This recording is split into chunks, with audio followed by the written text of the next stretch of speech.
Welcome to my playthrough of this level that I've been calling Exos Extraction, which takes place here on this fictional island of Exos, where the player plays as a psychic agent that can do various sort of telekinetic abilities. I was aiming to make a very fun, interactive experience where the player has a lot of different options and can really interact with the environment around them, and I think I'm very happy with how I was able to succeed on that mission.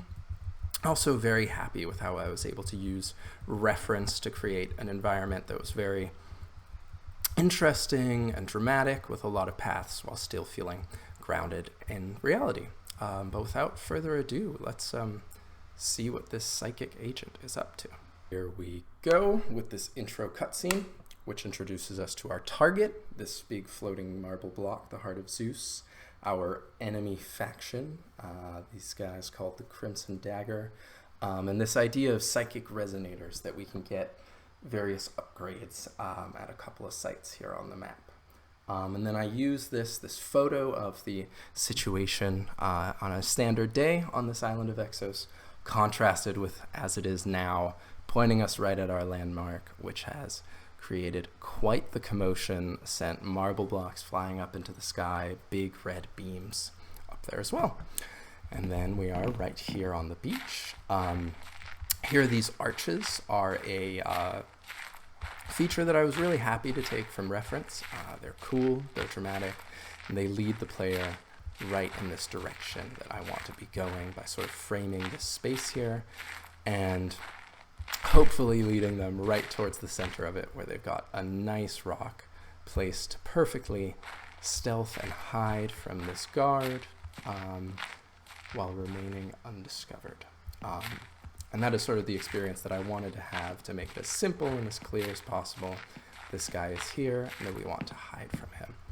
One thing I did not fit into the experience was tutorializing this telekinesis mechanic. As we can see here, I've already picked up this little rock, and I have the ability to send it flying, which can make a sound which distracts our guard, points him in a certain direction, which helps us feel safe as we keep going here, find these rocks guiding us over into the next arch, which once again is framed to point us at our next landmark, this house up on a hill in the next area.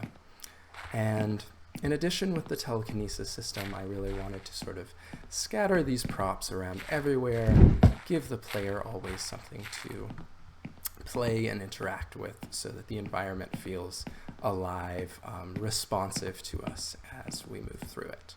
And of course, allow the player, now that they've been so good, done a bit of sneaking, to interact with this cool geological feature, get right up inside of the arch and climb along it, making their way to the top. And then entering this distinct area, here we have grass instead of sand, and we have this very distinctive color of rock taken from reference, and hopefully the player will once again be drawn to this nice, perfectly stealthy rock in the middle due to the guard that they see up there on the cliffside, who I've put directly in the sunlight in this otherwise very dark environment, so that they will also choose to take the stealthier path as they move through here, due to the second guard, who should be patrolling somewhere just out of sight. There he is. Here's another time I was very happy to work with reference, is with these cracks, which give us the perfect opportunity as players to hide, remain hidden while having quite a bit of mobility around the area, making sure we can survey the situation, see where these guards are as we walk through. And now his plan is to continue that way, so more hiding is called for. Yes, yes, yes. Where are you going? There we go.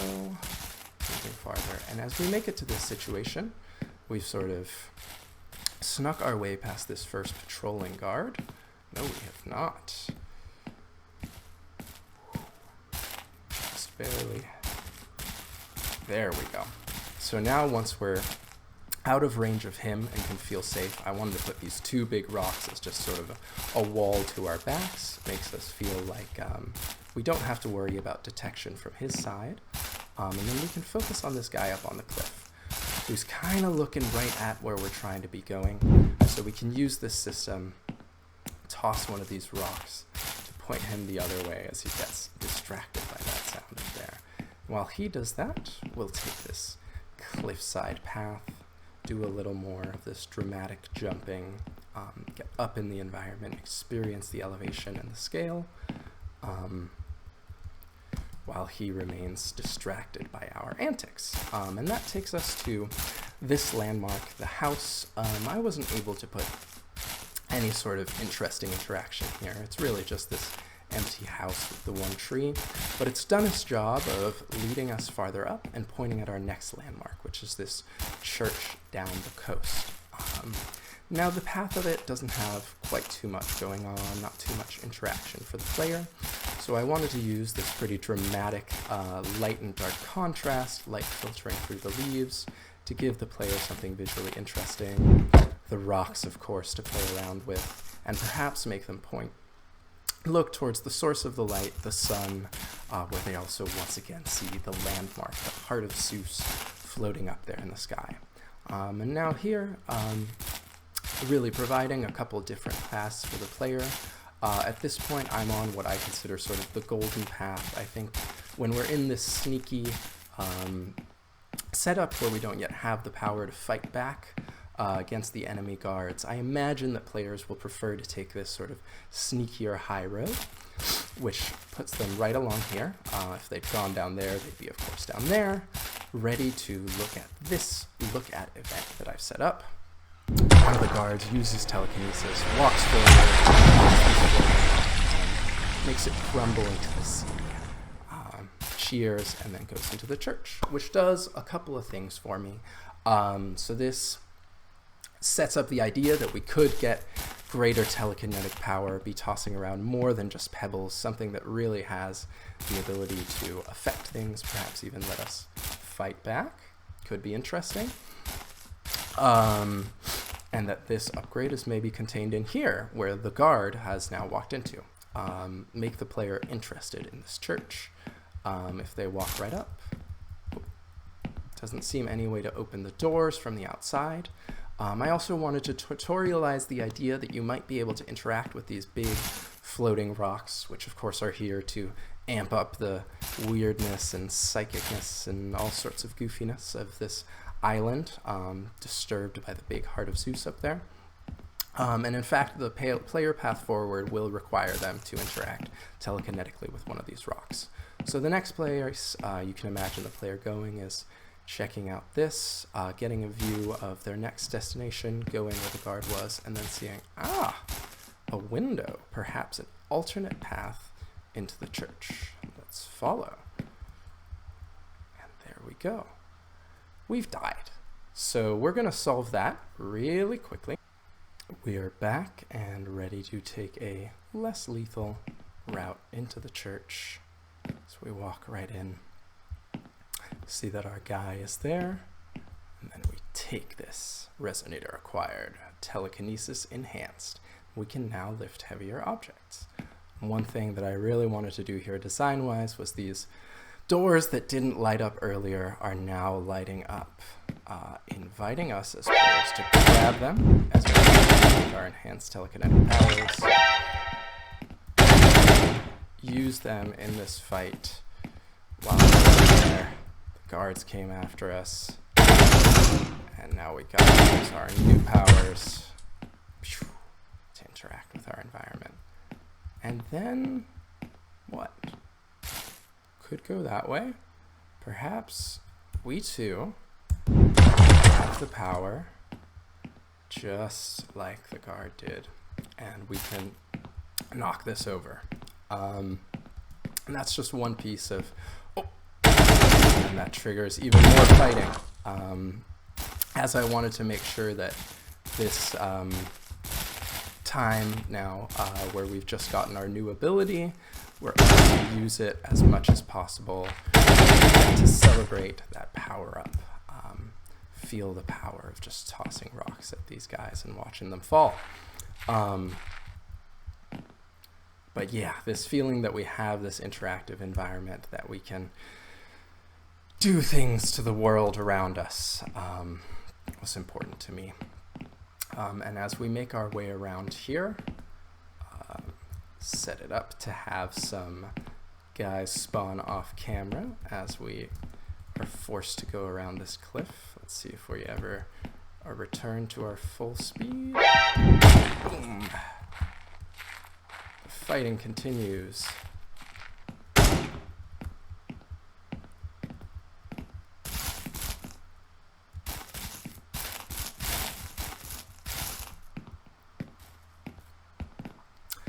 One thing I made sure to do is to have ample of little red orbs that are actually health pickups. I want to make sure that there's no sort of negative experience involved in suddenly getting involved with all this fighting from our upgrade. The player should be able to enjoy this experience once again in one of these dramatic environments taken right from reference that allows us to engage a lot with the verticality with the enemies. We have one that's about to spawn up on this here, and this is an environment I would have loved to work with even more. You see them running in. And one more. To sort of really play around with the reveals of more of them coming in, the power imbalances in the various verticalities, having some above and some below.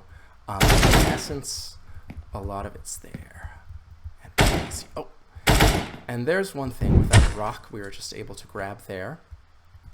So I will say that I maybe didn't do the best job of making sure they're visually distinct and always noticeable, but one thing that I put a lot of effort into is making sure that in these combat situations there's always something around, something readily available, so that part of the fighting experience isn't looking around for something to do, but that we're always ready to take the fight to the enemies. So after this sort of series of jumping, action, fighting, I wanted to just bring the mood down a little bit. This is where our fog comes in, and we've just walked over a log, so hopefully that tutorializes for the player as they find they can pick one up with telekinesis here, that maybe, just maybe, they can use their powers to create a new path that was not otherwise there through the fog. And that's exactly what we're doing here.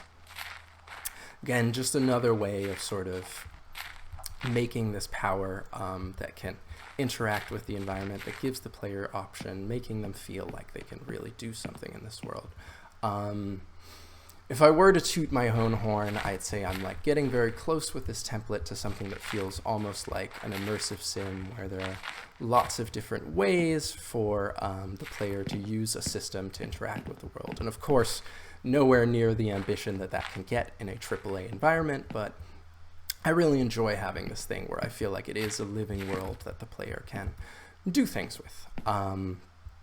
Then, once again, just taking the pulse down a little bit, making this calmer environment, sending us through the fog, should hopefully feel a little bit like we're still amping up the sort of intensity on the mystery, the odd sort of psychic happenings, and then in this moment, setting up this framing and this reveal of this swirling tree that the psychic energies coming off of this Heart of Zeus landmark have been set to doing this thing, so that we're inspired to go do something about the situation here. And then finally leading the player onwards, giving them more sort of informal path while still gently guiding to right here, where it should become abundantly clear that we're seeing a flag right up there. The flag that we've had each time that we've had enemies, and there we go, there's one right there. So the player should be alerted, should know, okay, it's fighting time. And then this area around this fort, once again, drawing from reference here, these really dramatic spiky rocks, and of course they're telekinesable. The player can interact with everything. Yeah, but giving them lots of options to make their way through this. So here's just one. As we climb up here, we can get a little vantage point. We can imagine that from up here, we might want to stand here, take the fight to the guards one by one from our safe point here. I'm going to try and get normal movement back with a slide, or am I stuck crouching? If I'm stuck crouching, we might need a reset, but... So from this vantage point, now that we're back, yeah, we could imagine sort of sneaking, stealthing around, taking the guards out one by one. Gives us a safe place to see just how much life is going on in there, feeling quite threatened by it.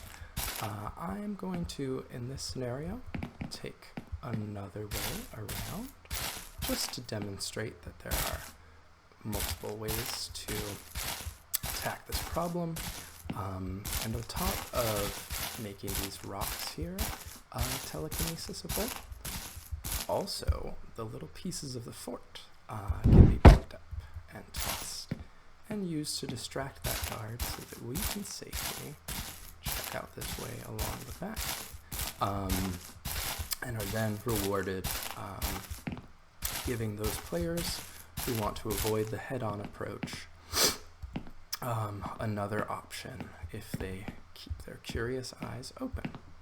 I think that in an ideal world, more could have probably been done to highlight just sort of that option was available.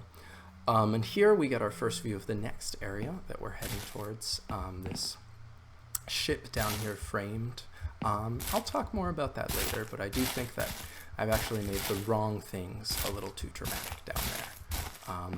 But here we get this nice back way up, which gives us the option to take out a guy like that while safely approaching the top of the fort. The enemies on our turret, changing the environment around us as we pieces and fight. And this should ideally feel like a fight on a bit of another level than we were doing before. Time to be ready to challenge the player, put them in danger. Of course, sometimes it's being played by the guy who designed it, and he flawlessly takes out each of the guards in order. But following these flags that hopefully guided the player to the fort, they now pick up the second of these psychic resonators and acquire the glide ability. So there's a bit of a design conflict that I had out here, in that I wanted to show off that there is this sort of path down the hill here that would be a lot less fun than gliding from rock to rock, so that the player feels incredibly rewarded for this celebration of the new glide ability, as we do glide from rock to rock. But that of course means that theoretically a player could have walked right by here and never gotten the glide ability. So that's something I would have worked on in the future. But one thing I wanted to make sure is to throw in a little combat drama, but also to let players know that they can, in the middle of place to place, pick up a new rock, engage with their target.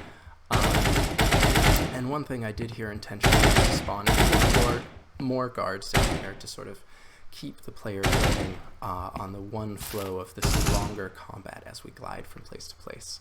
And I'm just pausing here because we're about to play the triggered event that we have here. As we glide in, arm. That makes these lights light up on the side. And this little gatehouse here, I want to bring the player to guide them over. This is where they then push the button, start the conveyors, and open the gate, and that moves them to the next area. So I did that because I really wanted the player to be blocked by the gates until they come in and activate these conveyors. I think one weakness of it is that the ship feels like the more exciting thing to do there, and here I am sending the player towards this little gatehouse, but no matter, that puts them into this little action set piece. These conveyors that hopefully can be sort of used to move marble from up the mountain down to the ships at the base. And we're fighting, we're gaining verticality, we're engaging these as the action continues to ramp up. Guards above us, below us, running from every side. Feeling the sheer cliffs. Whoa. And one thing, this feels like a good moment as any to discuss it, that I would have also loved to have had time for, that I think would have, although it's not level design, really sort of set the experience up to be more exciting, is that an HP bar would have let the player know what level of danger they're actually in, and that's not quite in there, so that sort of doesn't come across, but there just wasn't time for that. So in this scenario, we can go ahead and use those marble blocks that we were just using to get up the mountain. Take one, take two, and stack them.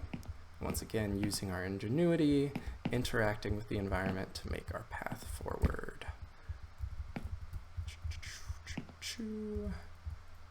Some intricacies of the system not quite working here. Seems like we may have created a new solution. No, not quite. Soup. And one more. This is what happens when a level designer is responsible for the programming, but we do make our way up. And I did want to make this sort of a more traversal focused, almost puzzly, calmer little experience, because we are reaching sort of the climax of the level here. And I wanted the player to once again have that sort of calm before the storm once again. And there we go, interacting with the environment, bringing this down. And I have this little decoration here to once again just give the player something to look at, this slightly more serene moment, and draw their eyes away from, for just a moment, the big landmark floating in the sky, our ultimate goal, and make them look back, come over here and see that we've actually made our way around. This is one thing that I was really happy I could get to work with the streaming logic, is that we can see sort of our beginning and where we came from, relate back to it position-wise. And then we carry on, drawn in, I hope, by this big red beam. Seems clear as a signal as you can possibly give of, hey, come over here, check this out. Guiding them up. And what we're about to see here is our one sequencer event. As we try and interact, the Heart of Zeus tosses us up into the sky. We engage in the dramatic final battle. All the stakes are up. The light of the sky itself is in conflict. HP here to make sure we're not taken out by all of these guys. Using our gliding to deal with this sort of tactical combat space that has quite a lot of verticality. I wanted to have that to make sure that we felt this floating in the skies of the island, the drama of the final moment. Also to challenge the players and comment simultaneously in this final experience. Whew, make it through. I think that I would have actually loved to. I think this is a decent arena as it's set up here. I think there's enough nooks and crannies to sort of hide, pop out, fight, see new things along the way. But I would have loved to have added a little bit of sort of scripting of blocks flying in from different places, a little bit of longer jumps and drops to make sure the drama is really there for the final moments as we're about to wrap up the level. thank you very much for watching, and all that's left is just to save the planet. Mission accomplished. Heart of Zeus acquired.